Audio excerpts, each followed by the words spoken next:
and today's endeavours is, well, it was attempted to do brakes, but I'll explain that in a second.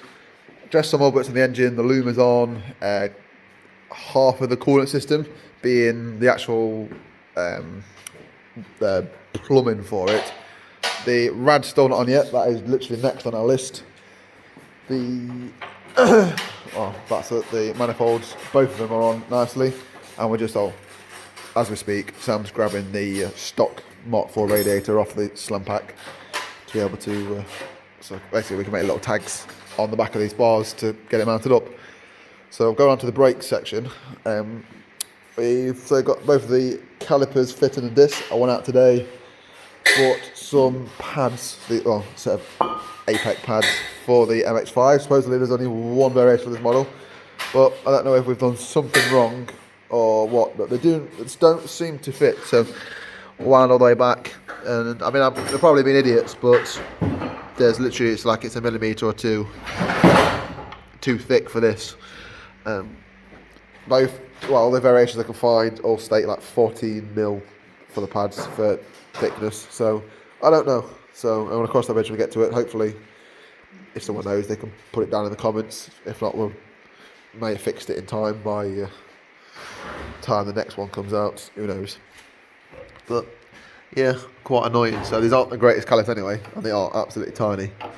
But yeah, it's just literally just too big. So whether we've got to take the shims off, I don't know. Maybe we should try that, but I don't think that's still not going to gain us quite enough, because there's absolutely no free room on that whatsoever. Safety third, run no brakes. Yeah, obviously. Sam's idea is literally just run no front brakes. So I don't want to do that. I want to try and make it as safe as possible. But yeah, that's like the absolute last thing on the list. Fuel in, I'll cover that. Did start trying to mock up a little tank to sit at the front, so I need to hold, well, enough I think for get a few runs down the track, and obviously we can check it and fill it up after every race. And we can put it to the swore box, and obviously have the pumps come off that if we need to. Don't know if we're going to run that setup yet. We haven't decided. We made a stick with a standard fuel pump dropped in it and call it a day. Shift linkages. Got to trim a bit off this mount here to be able to get it to go on. But that's next on the list before we get too far with this, because it sits on underneath. We'll get that done. And then we'll be a bit closer to being a car.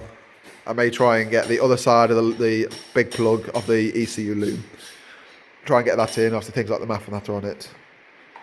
So I'm pretty sure the MAF's on that other side. And get this laid up in the passenger footwell. Remember, I'm not cutting this down just yet. We need to get it in and running. Everything's going to bleep. The clock's going to be a Christmas tree. But not too fussed. Literally, as long as it turns on and it'll rev. Don't care, full send. And I'll, after this event, then I'll start cutting it back, because everything that, as I said before, is yellow is going to get removed and chopped and taken out. So hopefully that's pretty much that. And as you can see, Sam's just offering it up. I should probably put the phone down to give him a hand. So come back hopefully after we've got some more progress. Not quite at the fired up stage, but we've managed to strip the loom back quite a fair bit, albeit rather crudely. So we're hoping we don't have any issues. We do have a spare loom back at my house out of another 3.2. So, well, we're not thinking about that. We're thinking positive thoughts.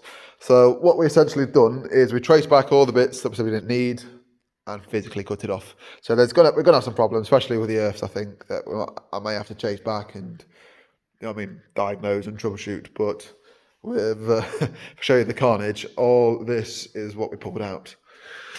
So there is quite a good few kilograms worth of wire in there. We're probably going to end up using some of this as spares and scraps for if I need to wire things back in this, or lengthen the loom, or let's have a lengthen any connectors or plugs. But to lengthen the throttle pedal. Yeah, that's a good point. So I'll show you the throttle pedal. So because obviously the engine's down the back rather than the front, the normal loom that normally from ECU the front, it goes to the front. Obviously nothing is long enough, so we've had to just put everything in the middle for now and grab a spare pedal out. So the accelerator pedal is now here. But I'll say I'll lengthen all them and figure out where it's going to go as long as I know it runs. So I've also just gone through the fuse box. I've looked at a diagram online to see which one was which, and you can tell by the mess I've pulled quite a fair few fuses out. So I think this is all that is required to run the car, and I'm hoping now that obviously that's killed power to all the other bits on here that obviously that we have snipped and that are not going to be needed. That may be a silly idea, but I did tell him not to do it, and he wanted to go ahead and cut it. So it's all done. So just hope for the best. We have misplaced the column with the barrel on. Or did you find it? I found the barrel. It's there. Okay, tell a lie. It's there. So technically, we need to get. It was still in the scrap car. I thought it I had was. to dig it out of the scrap. So we need to find a battery, and then see if it works. We haven't got a fuel tank sorted yet, but so we just physically got the spare Golf fuel tank on bottom of the plumb. So fingers crossed. That's going to be it. At least if it turns over at the very least, I mean, I'll be happy with that. If it starts, even better. We've got no lamp. I'm hoping it'll sit there idling. Fucking hell, you're a dreamer. But got obviously no coolant in it yet. It is ready to take coolant, and I'll just show how that is mounted up. It's one bolt for now. It needs to make some tags to the side, but that's Sam's job for this weekend. Got no lambdas in. The lambdas we don't have out of this one. I do have a spare pair at mine, which we're going to go try and find. Failing that, we've got a 3.2 A3 Quattro sat outside, so it'll be stole for that, potentially. But anything else we need will be stolen from the A3 because it is a piece of crap. yeah, it's a very horrible condition A3, so it's very... But anyway, that's a video for another day. I'm just going to go away and try and find a battery, and I'll cut the camera down after that, and I'll be there with a fire extinguisher. I think we've got it out already, just in case. So let's go. I'm away, you can barely see me. Just pulled up at home, this is the end of the video. We were not able to get it started. We did a bit of investigating, and it doesn't smell like we're getting no fuel in, so I think something on the injector side isn't in the fire. And I say probably it's something that was cut. But yeah, well, I'm off now for 3-4 days, so I'm not going to be able to go down and give Sam a hand. He's having tomorrow off, and then he's getting back into it with other little bits that he's doing. And when I come back, we'll have another fresh hit at it and see if I can figure out how to bring the laptop and plug it in and see what it's doing. So I'm absolutely starving, so I've got to pick up my Mackies. My first chicken legend in about 6 months, since we were way before lockdown, so I believe I'm actually excited to eat it. So right, I'm going in the house. It's basically midnight, so it's been a long one. So that's it. Till the next time, fingers crossed then we can get the thing fired.